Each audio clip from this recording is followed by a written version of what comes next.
That's exactly what took place at the very beginning. As Cain and Abel, both boys here on earth, हर एक के आरंभ में ऐसा ही घटित होता है जैसे केन और हाबिल दोनों लड़के यहाँ पृथ्वी पर थे। And when Abel offered unto God a more excellent sacrifice than Cain, and God vindicated Abel by coming down and receiving his sacrifice, it caused jealousy with Cain, because he was jealous of his brother and slew his brother. और जब हाबिल ने परमेश्वर को केन से अधिक अच्छा बलिदान चढ़ाया और परमेश्वर ने हाबिल को प्रमाणित किया, नीचे आकर उसके बलिदान को स्वीकारा, ये केन के लिए द्वेष का कारण हुआ, क्योंकि वह अपने भाई से द्वेष करता था और अपने भाई को घात किया। It started at the beginning, that when the natural and the spiritual, yet Cain and Abel worshiped the same God. ये शुरू में आरंभ हुआ कि जब स्वाभाविक और आत्मिक, यद्यपि केन और हाबिल ने एक ही परमेश्वर की आराधना करी। They both built the same kind of altars. उन दोनों ने एक ही प्रकार की वेदियां बनाई। And they both worshiped the same God at the same church, same altar. और दोनों ने एक ही परमेश्वर की आराधना की, एक ही कलीसिया, एक ही वेदी।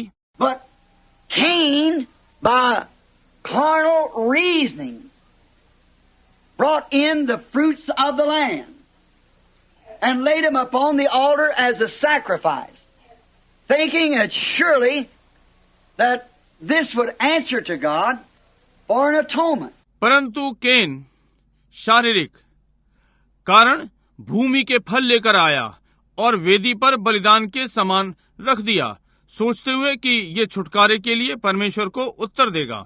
So he must have brought in, as people think today, apples that Adam and Eve took that caused sin.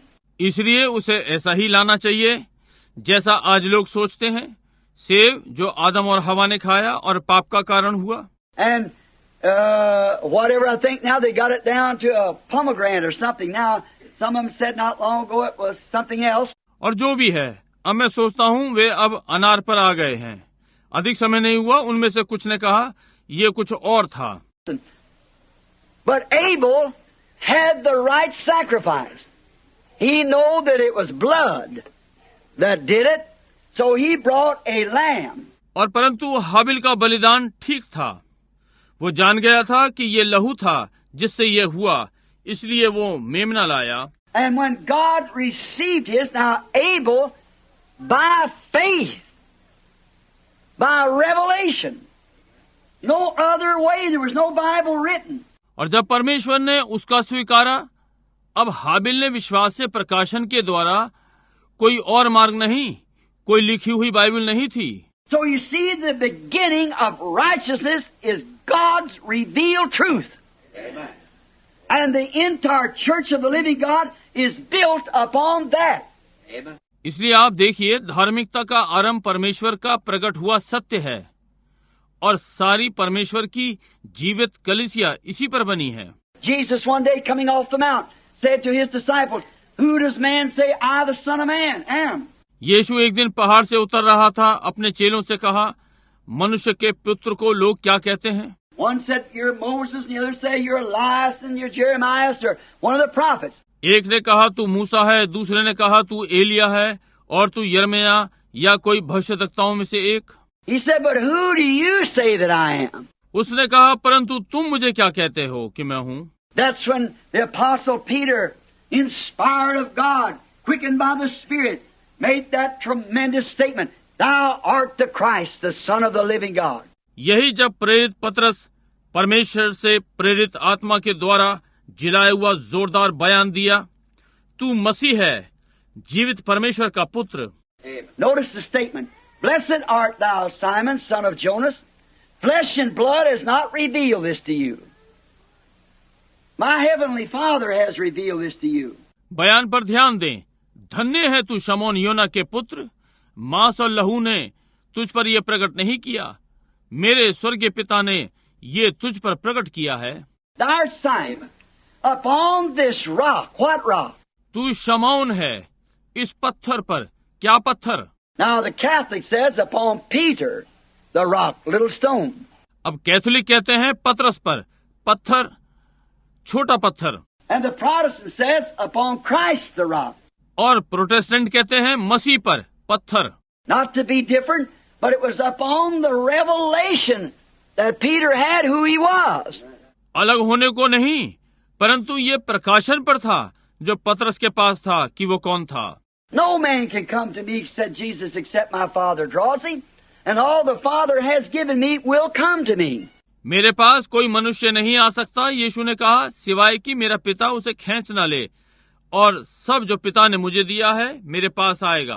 Thou art Christ, the Son of the living God. Blessed art thou, Simon, son of Jonas. Flesh and blood has not revealed this to you, but my Father which is in heaven. तू मसीह है, जीवते परमेश्वर का पुत्र।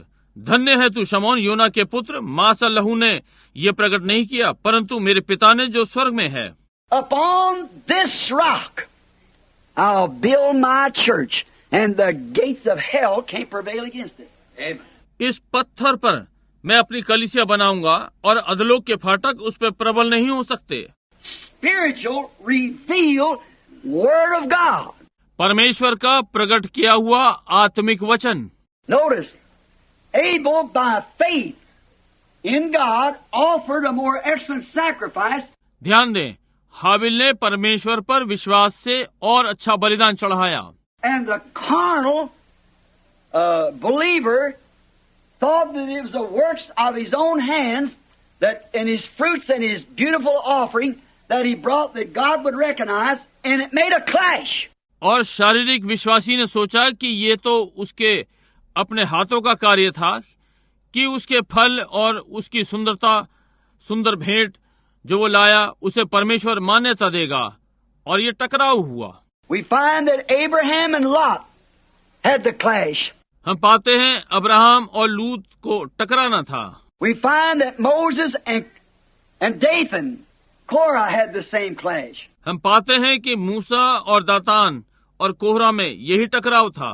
Moses, being an ordained prophet with the word of the Lord, vindicated that he was chosen to be their leader of the hour, and that Abraham had promised all these things, and your Moses fit exactly what God said it would take place. मूसा के वचन से अभिषिक्त भविष्यद्वक्ता ये प्रमाणित हुआ कि उस समय के लिए वो उनके लिए चुना हुआ अगुआ था, और ये कि अब्राहम से इन सारी बातों की प्रतिज्ञा की गई थी, और यहाँ मूसा ने ठीक वही किया जो परमेश्वर ने कहा कि ये होगा, वही हुआ। And Korah, being carnal, wanted to raise up an organization among them. He wanted to make a group of men. और कोरा शारीरिक होने के नाते उनके मध्य में एक संस्था खड़ी करना चाहता था, वो कुछ लोगों का झुंड बनाना चाहता था। And God doesn't deal with people like that. और परमेश्वर इस प्रकार के लोगों से व्यवहार नहीं करता। It shows right there in that scripture a type of the journey today that organization is not what God ordains. ये इस वचन में सीधा सीधा दिख पड़ता है आज की यात्रा की एक प्रतिछाया जिसे परमेश्वर अभिषिक्त करे, वो संस्था नहीं है। For as soon as Korah done it, he said to Moses, "You take too much upon yourself." क्योंकि जैसे ही कोरा ने ये किया, उसने मूसा से कहा, तुम अपने ऊपर बहुत कुछ लेते हो। In other words, the whole congregation's holy. Well, you say you're the only holy man. दूसरे शब्दों में सारी मंडली पवित्र है, तुम कहते हो कि केवल तुम ही पवित्र हो। You have no right to do any such as that. तुम्हारा ऐसा करने का कोई अधिकार नहीं है। You try to make yourself somebody big. We're all holy. We're all God's children. तुम अपने आप को बड़ा बनाना चाहते हो। हम पवित्र हैं, हम सब परमेश्वर के बालक हैं। Moses just turned his head and walked away.